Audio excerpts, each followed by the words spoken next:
Horry Georgetown Tech's future is on solid ground. One of the reasons why is its foundation.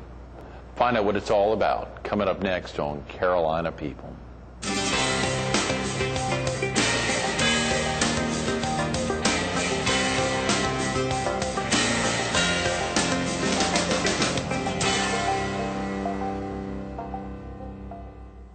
Good morning. Welcome to Carolina People. This morning we're at the Myrtle Beach Train Depot right here in the heart of Myrtle Beach.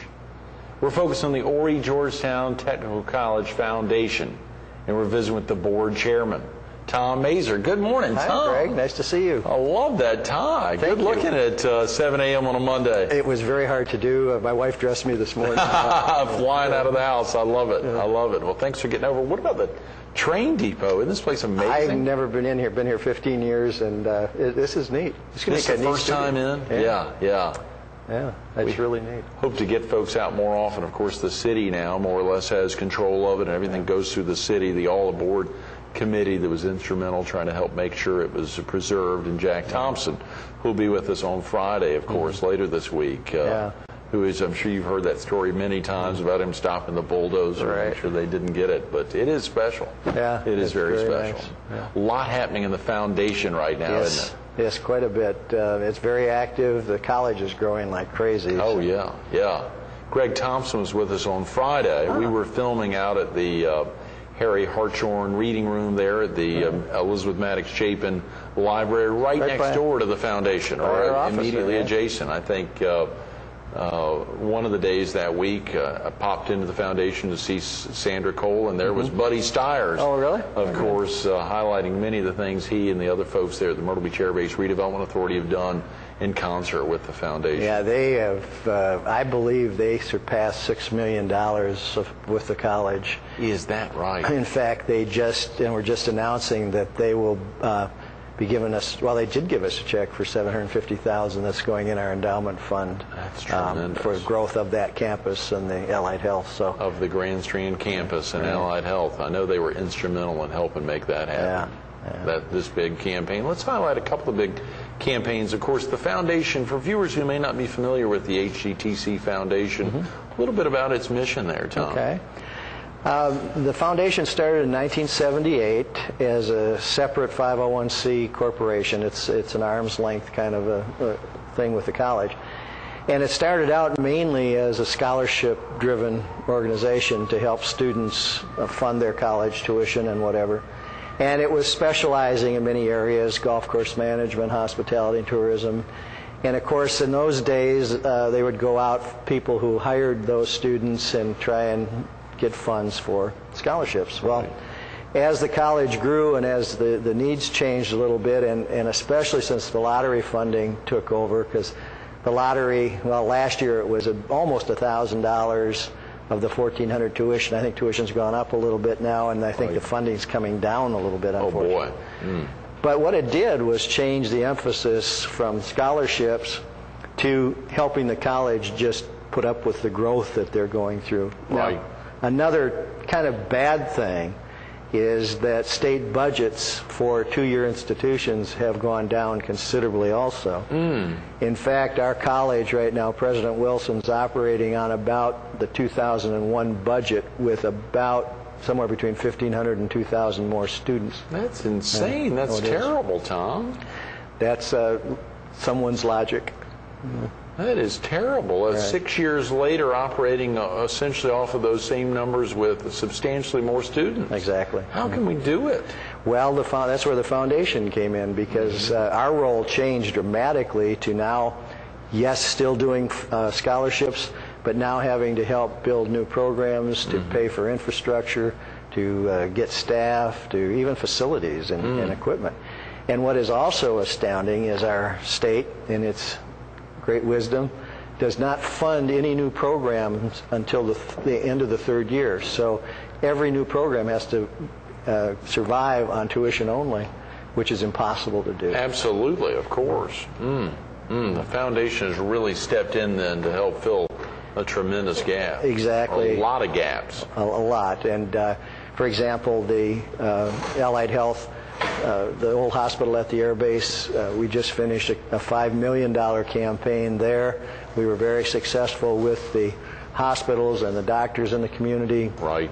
And we raised $5.4 million. Is that right? Surpassed the goal by almost 10%. That's tremendous. That is tremendous. And they've started construction now. That will open up, I believe, no later than next fall. They'll be functional. So. Sure. For viewers who haven't been out that way, real easy to find. If they're coming in off of 17 business, just take that first left. Right. Head straight on down. Is that... what's that left? I can never. No, well, it's Farrow Parkway is the new one, and then the college is on Hemlock. Hemlock, of course. Forgive me, I shouldn't have even started that out. I think about everyone coming in off of 17 business, their own Farrow Parkway, and if they took a first left there, it's the same street the Red Cross is on, obviously. Very easy to find the hospital there. Yeah. Just to go by and see the progress there, particularly for so many of the groups in town that help chip in to make the campaign successful. And of course, you're now on a new campaign. Yes, we are, and that's we thought was a $3 million. Looks like it's now going to probably be a $4 million campaign. And what that's going to focus on primarily is 3 programs. The construction management program, which is a fantastic new program to help develop mid-management production or project people to manage all of the construction that's around this area. Right. That's become a major employer in this area. So they will have a 2-year associate degree in the construction management. We still have about $130,000 to go. We had a $500,000 goal. And we were very fortunate. The Burroughs and Chapin Company came to us and said, all right, if you raise $250,000, we'll match that with $125,000. Right. And so they put the challenge out, and about 3 weeks ago, we accepted the check for the $125,000. Fantastic, Tom. Golly, and you're reaching out. I mean, the foundation and all of its members and other folks that help support the foundation are reaching out to a true cross-section of the community. Oh, absolutely. So many folks now interested in the future of Horry Georgetown Technical College and all it's done as the locals college. Exactly, and all of those programs feed back to the community. I believe something like 80% of the students, 80 to 85%, come from Horry County. Right. And about 90% stay in the community after they graduate. So right. It's big. For our viewers in Georgetown County as well, a lot of those folks that are very interested. And of course, there's a great Georgetown campus, not only Conway, not only the Grand Strand campus where the Spear, the healthcare facility will be, but of course the tremendous Georgetown campus down there. And there's a strong health element there as well. There's a whole wing for allied health there. Yeah. The hospital down there has been wonderful with the Duke Foundation. I think that has brought us well over $1 million. Is that right? Yeah. I remember visiting at a foundation meeting, checking out the classrooms and seeing some of the dedicated instructors there and the students that are placed in some of the nursing programs placed all over the state, but even have to come back for classes, and they've got some of the best instructors probably anywhere around. And that's the big problem. Another reason our role has become so important to hire a nurse instructor, for example, with a master's degree, you're talking probably in the vicinity of $80,000. Well, the other wonderful thing is it's one instructor per 7 students. So that's why right now in some of our programs, there's the student applies today, they'll be able to get in 2012. Golly, Tom, is that right? That's terrible. I mean, that's, well, I guess that's both good and bad. If they get in, they know they can get in, even if they got to wait 5 years. But terrible that if the school had more funds, that's one of the top priorities to try to reduce that wait from a 5-year wait down to a 4, 3, 2, even make it virtually immediate. Well, and that's one of the reasons I said we've kind of jumped up in what the demand is, because the Spear Education Center is now at capacity before it's fully constructed. So the college is looking for more land and space over there already to supplement the health programs. Right, right. It's this, you know, the growth in this area. If people say that this is not a good marketplace, they're not looking very close. They haven't been over to the Hard Rock Park. I mean, they haven't traveled the market. It is surely a lot of needs that are not only here now, but are going to be coming. Exactly. If a viewer needs to get off to work now or get family out of the house, what's a good number to call, or is there a website that someone could learn more about the foundation, its activities, obviously a little more about the mission, and some of the other plans in the future? Sandra Cole is the director for the foundation, and her number is 477-2116. Okay, great. And the easiest website is the college one, hgtc.edu.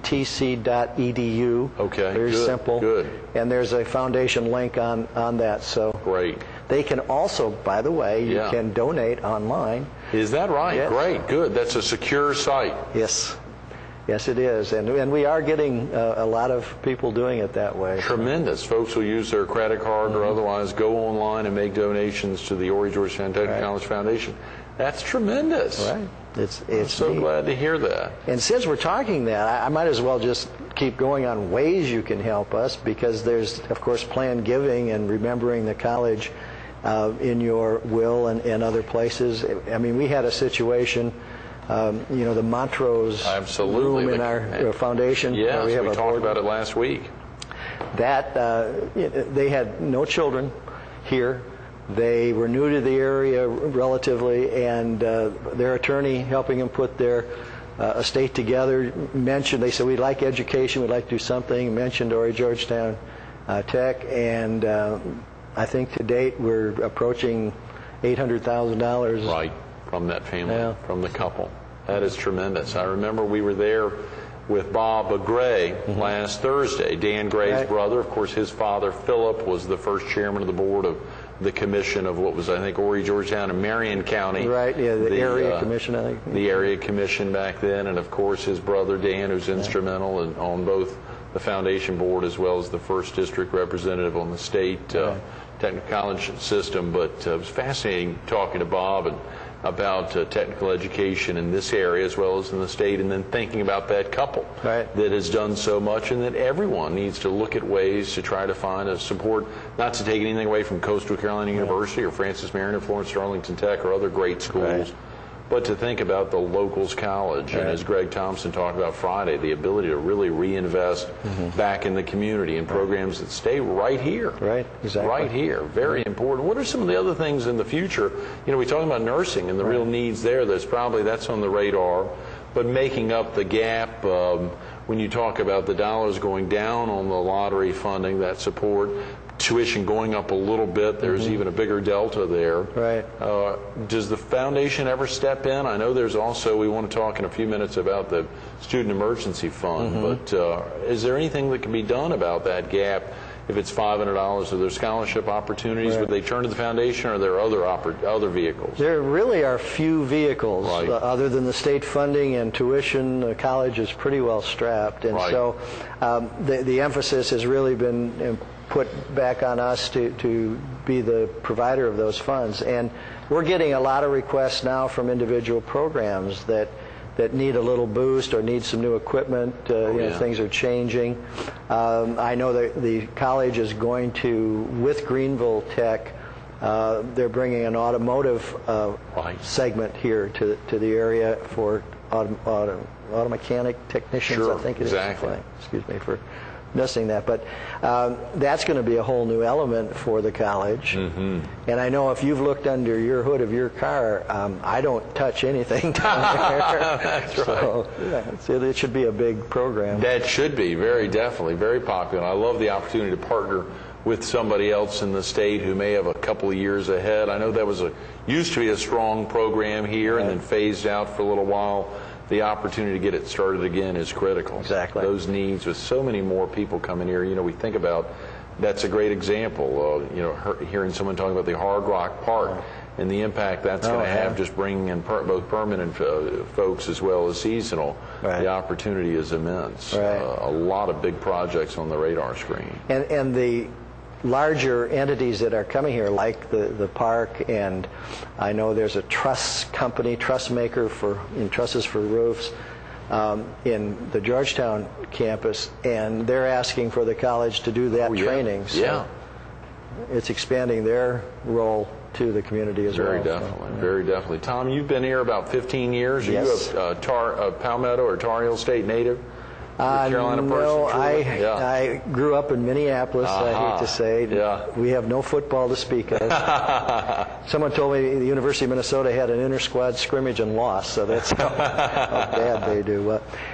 We moved here actually from North Carolina. We lived in Raleigh. Yes. And my son is up there now. He's a real estate agent in Raleigh, and love that area as well. We did kind of become a state fan up there. NC State? Good yeah, for you. Yeah. Because some of the people we met that we didn't get along with well were Carolina fans. Oh, so we figured if we're going to dig in, we're going to Good for you. Do it right. That's wonderful. I think I saw you were over a big portion of Howard Perry and Walston, the big dog, or one of the big dogs there in that market, and real estate companies. Right. I think, is your son there? He's there also, yeah. That's great. Yeah. That's great. And you and Mary moved down here back in, I think I saw 92, so you all have been here a good 15 years now. She's a realtor as well. Yes, she is at Kingston Plantation. At Kingston Plantation. That's wonderful. Of course, you've been doing this column in the Myrtle Beach area, Myrtle Beach Herald, for the last, golly, I want to say almost 3 years now, even more possibly. Forgive me, some of those dates just slip me. We've got such tremendous columnists now, and now... That's okay, my publisher forgets that once in a while, too. Yeah, we'll have to talk with him. Yeah. The Fortune Academy, a lot going on over there as well. Your only hat is not the foundation hat as chairman of the board. You also serve as president of the Fortune Academy. Yes, and that's another thing. You know, our board's made up of 34 really quality business and community leaders, and they all have other jobs, so having them get involved and do what they do has been fantastic. But Fortune Academy, we have 14 locations around the state, and we have 12 of them with the colleges, so we're in 12 colleges around the state. How many technical colleges are there? 16. 16, okay, so you've got 75% of them. Yes, and I think foundation-wise, we're the fourth largest foundation. We're a $6.7 million foundation right now. Is that right? It was probably not that large when you took over as chairman. About three, right around three. Yeah.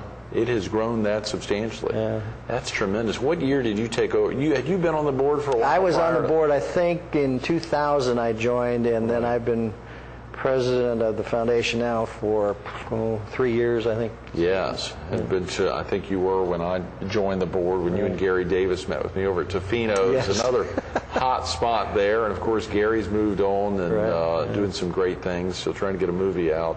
Again, 477-2116, and they'll hear Sandra Cole's voice if they call that number, hdtc.edu. A lot going on when we think about that changing role of a two-year colleges, and surely a lot of changes there as folks think about two-year colleges, really some improvements that a lot of people may not be aware of. What are some of those that are going on when we think about that?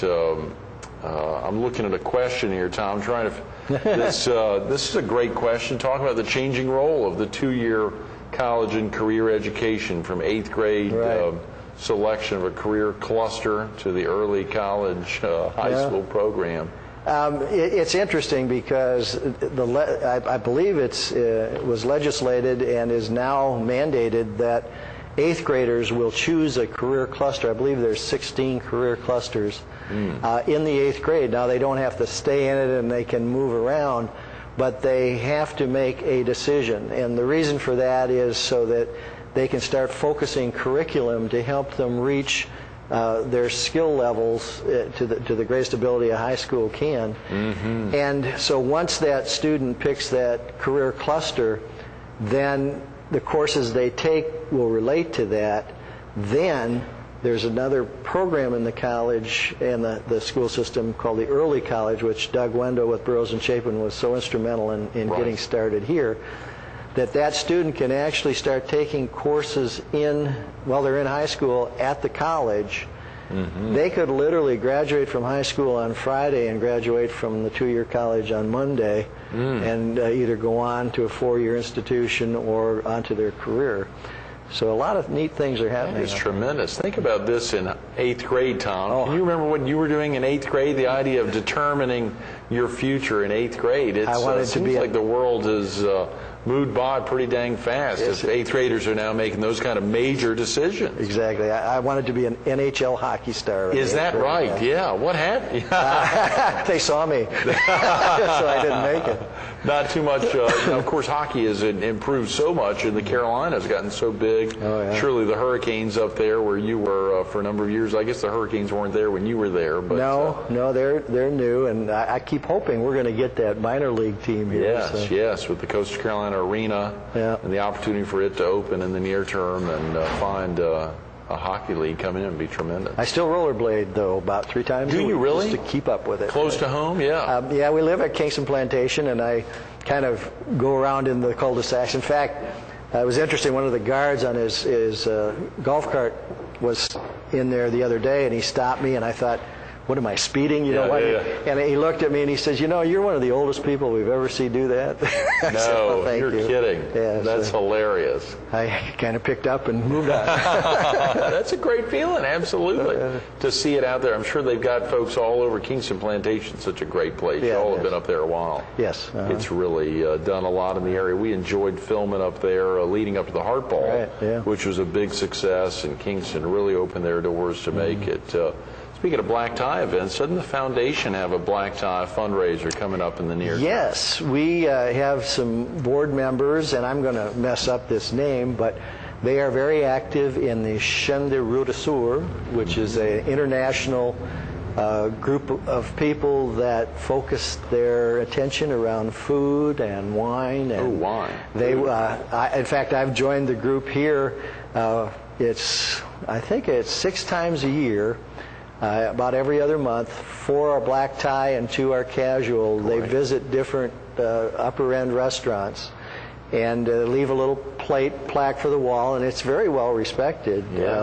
And so, anyway, that group, we're looking at doing a black tie function around the Shen for the college, for the foundation, and have a silent auction and try and make a little bit of a fundraiser out of it as well. That's a great idea. I've heard folks talking about the Shen and some, and I can't remember who in my head is. It's sticking out. Someone who's been very active in the Shen for a long time, talking about highlighting the foundation there. Right. Yeah. That's wonderful. You do have a very dedicated board, Tom, and not just you. I mean, the board itself. Exactly. 34 folks, as you said, and the opportunities. Those persons reach out all parts of both Horry and Georgetown County and really have deep ties there and know about the importance of giving back to this local community. Exactly. To this local community. And we try and bring people in who are in the disciplines that the college is involved with. So we've got quite a broad variety of people. Share with viewers real quick about the Student Emergency Fund, Tom. If a viewer was interested in attending, if that... One of the things you find when you get involved with the college and the students is what a wonderful group the students are. Right now, the average age at Horry Georgetown Tech is about 27 years. A lot of single parents that have, almost every one of the students has another job, either full or part-time. And there's a lot of things that impact their lives. And in order to get help through the bureaucracy of the state college system, it's very hard. So our board, and I know you were an instrumental part of this decision to set aside some dollars. We started out with $20,000 and dedicate it just towards student emergencies. So if someone had one, within a matter of hours, we could write them a check and help them.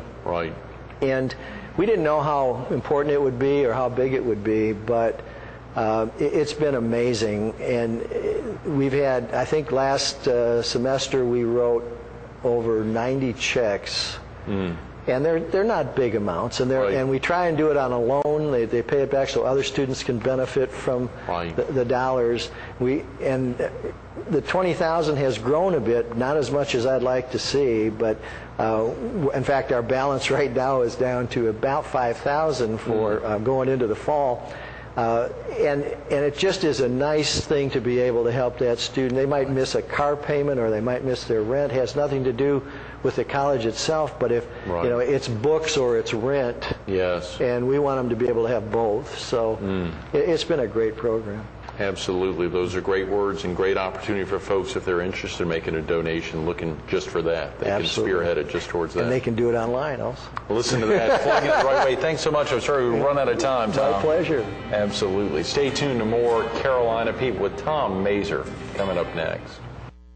State budget cuts in education, no funding for new programs, increased enrollments. You heard Tom talk about some of those critical features and aspects facing not only technical colleges, but universities, schools of higher education all around. It's a critical timing right now. Horry Georgetown Technical College and its foundation needs your help. You can be a part of making a difference. You heard him talking about the Student Emergency Fund, the opportunity to donate online. You heard about that incredible backlog for nursing students. You get accepted now, you're not going to possibly start taking classes before 2012. That's a big weight. That's a big weight in the ability to get out there and make a difference in someone else's life by being trained at Horry Georgetown Technical College and the tremendous nursing program they've got. That SPEAR Allied Health Centers coming online, but you can make a difference. hgtc.edu. hgtc.edu. Go online. There's a link to foundations. Then there's a link to planned giving, all the different ways you can set up an endowment, even make a small gift, or even if you don't have time and can't potentially go online, pick up the phone, 843-477-2116. Sandra Coles, the executive director. They may have other needs, other volunteer opportunities. You heard Tom talking about a black tie fundraiser coming up soon. There may be ways that you can support even if you don't have dollars to chip in. We want to help get the word out. Let folks know about the needs for the locals college.